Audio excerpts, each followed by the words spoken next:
Strong South African dogs help each other out. With your support, Bobtail will supply 200,000 meals to dogs looking for loving homes. For details, see specially marked packs in store or visit bobtail.co.za today. So Dr. Roy is with us this morning, and the first thing I'd like to ask you, Dr. Roy, is why do dogs need toys? Well, you know, toys, they fulfill a whole range of functions, and they keep dogs bored. And another very important, they keep dogs from being bored, and they keep the owners happy as well, because the owners buy the dogs toys, play with the dogs, and get huge pleasure from it. But the most important thing for me is we must make sure that the toys that cost the owner money they mustn't cost the dog, and I mean in terms of its health and possibly even its life. Because you've had some scary stories, and you've shared some with us. I recognise that red ball. Yes, I'm going to save this for last, because that is the pièce de résistance.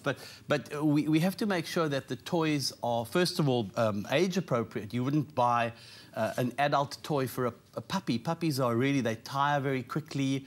They don't really have, the attention span is short, so you must make sure that the size of the toy and the type of the toy is age appropriate. Breed appropriate. I've brought this fairly large thing here, and this fairly big one here. You wouldn't buy that for a small dog, a little Chihuahua. I mean, the whole dog is not quite this size. So we must make sure that the toys are age and breed appropriate.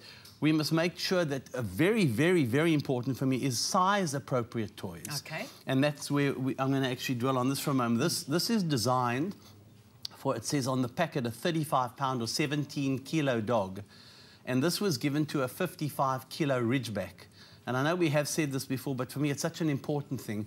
Read the instruction and make sure that the toy that you buy is appropriate for the size of the dog. This was eaten by a 55-kilo Ridgeback, and it got stuck fast in the back of the dog's throat.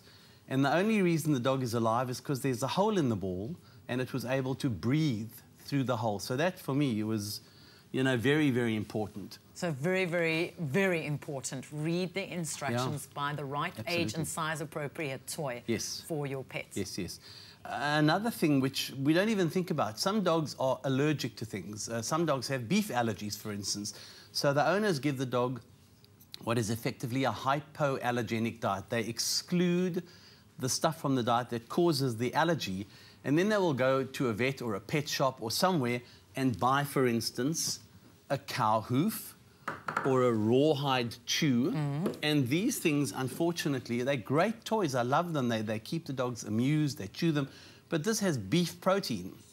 So the poor old dog is on an exclusion diet, gets one of these, chews it, and gets enough beef protein into its body to trigger an allergy. So, you know, the dog is scratching and like going crazy simply because it's had exposure to an allergen which causes. So you need to be cautious about that. And there's a whole variety of products available on the shelf. Wow. I mean, the shops I've seen these days for pets and just for dogs, you can have anti-beef toys. Yes, you can. You get, well, one of the reasons I brought this is in fact ostrich. Yeah. This is just an example of a chew that is ostrich. Another, you know, we spoke about size. Now, I've taken, not once, but a number of times, something like this out of a dog's gut. This is a small little ball, and given to a dog, this is easy to swallow. And they go down it goes. It'll go through the food pipe into the stomach, chugs along the intestine, and it gets stuck. And now the problem with this is it's really difficult to see on an X-ray. This is soft. It has the same consistency as tissue. So we'd have to do some specialized techniques to actually find that ball. And we spent time and money and effort actually trying to locate it, and then obviously surgically one has to go and retrieve it. So the toys that we buy, great for the dogs, but they can cause real problems if they are chosen badly. Why have you brought a plastic bottle? Well, this is, you know, these are very, very commonly played with. People fill it with water and they throw it. It's an inexpensive, well, it's a free toy. And I've had dogs, in fact, I had a dog that this was filled with sand, the bottle was filled with sand, and the dog ran and grabbed the bottle, bit it hard, and busted its tooth. And then it got an abscess underneath the tooth, so we had to fix it. So one has to just, I think I've always encouraged responsible pet ownership. Be cautious, be careful, and think think before you leap. Think before you buy a toy. Dr. Yes. Roy, thank you so much for joining us on Expresso.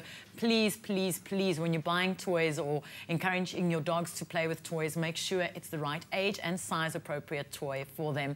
Now, Leanne's got news on the amazing adventures you can experience with SA Tourism right here in our own backyard.